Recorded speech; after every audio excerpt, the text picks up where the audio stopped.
It is a pleasure to introduce this next segment, A Thing of the Past, Imagining a World Without Plastic, which will be moderated by model and founder of DIRT.charity, Arizona Muse.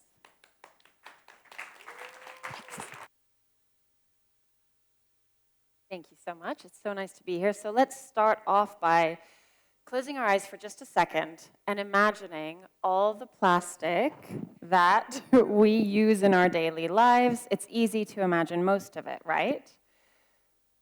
Now open your eyes again, and I'm going to tell you about another part of plastic that we also,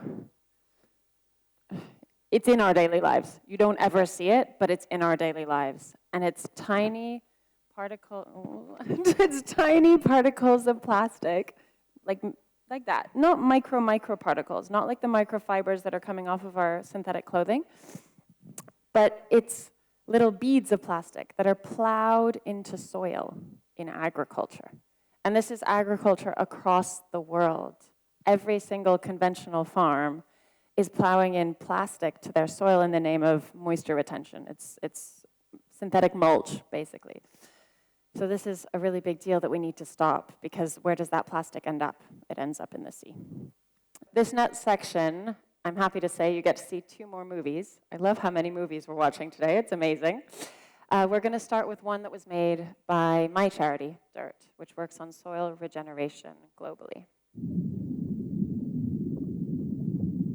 Chemicals are the sinister and little recognized partners of radiation in changing the very nature of the world, the very nature of its life. These sprays have the power to kill every insect, the good and the bad, to still the song of birds and the leaping of fish in the streams, to coat the leaves with a deadly film, and to linger on in soil. Now, to these people, apparently the balance of nature was something that was repealed as soon as man came on the scene. Well, you might just as well assume that you could repeal the law of gravity.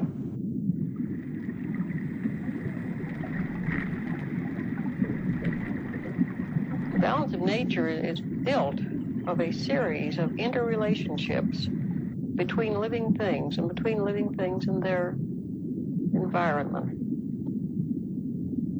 We have to remember that children born today are exposed to these chemicals from birth, perhaps even before birth. Now, what is going to happen to them in adult life as a result of that exposure? That was Rachel Carson in 1962, whose book, Silent Spring, was the beginning of the environmental movement.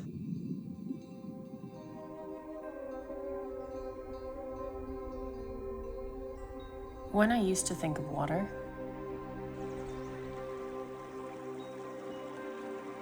I used to think of a pure, almost sacred substance.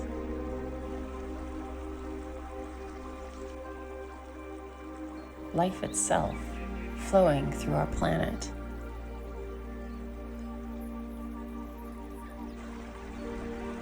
Through me. Through streams and forests. Through oceans.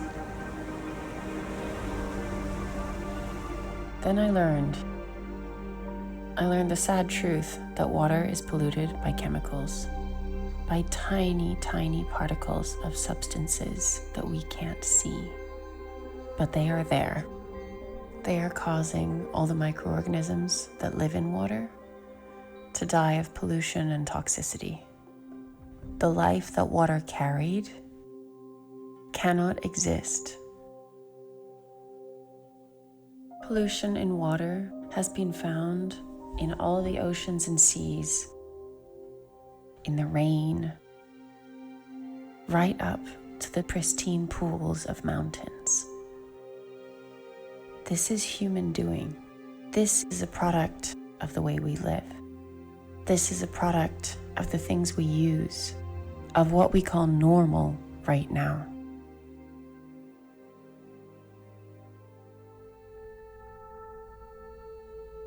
There are hundreds of millions of tons of agricultural chemicals that are released every year into our soils and eventually into our water.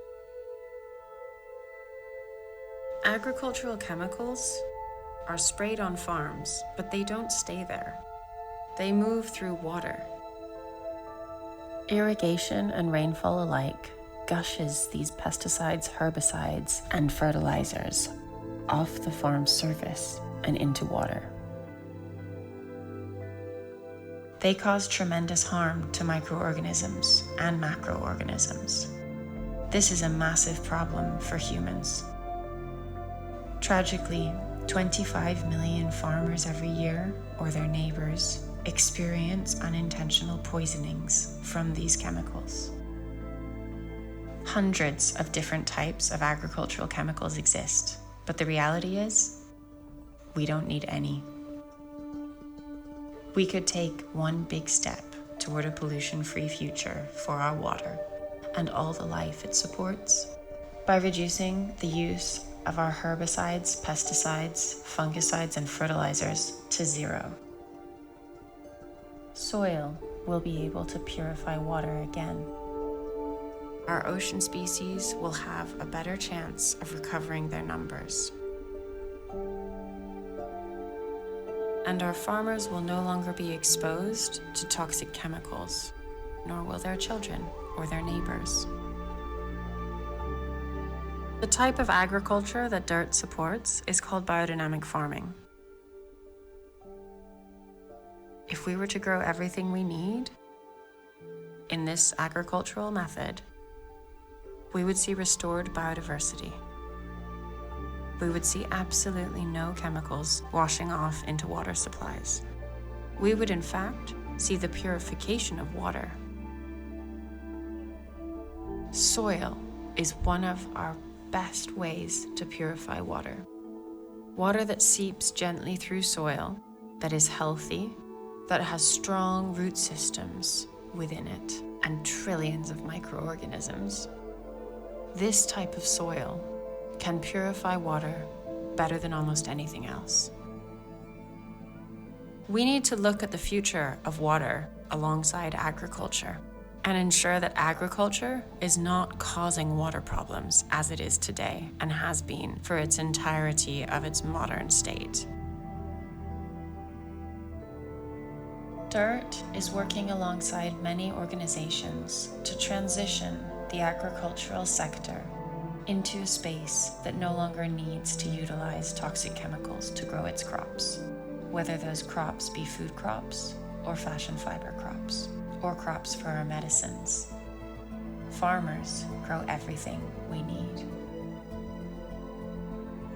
So let's take care about what we add into our water systems of this planet, because we can be sure it will reach everything, everywhere.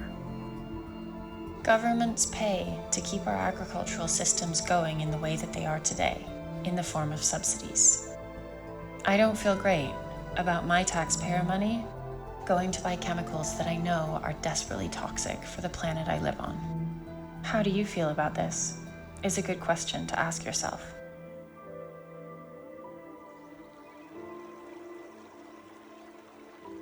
Can anyone believe it is possible to lay down such a barrage of poisons on the surface of the earth without making it unfit for all life?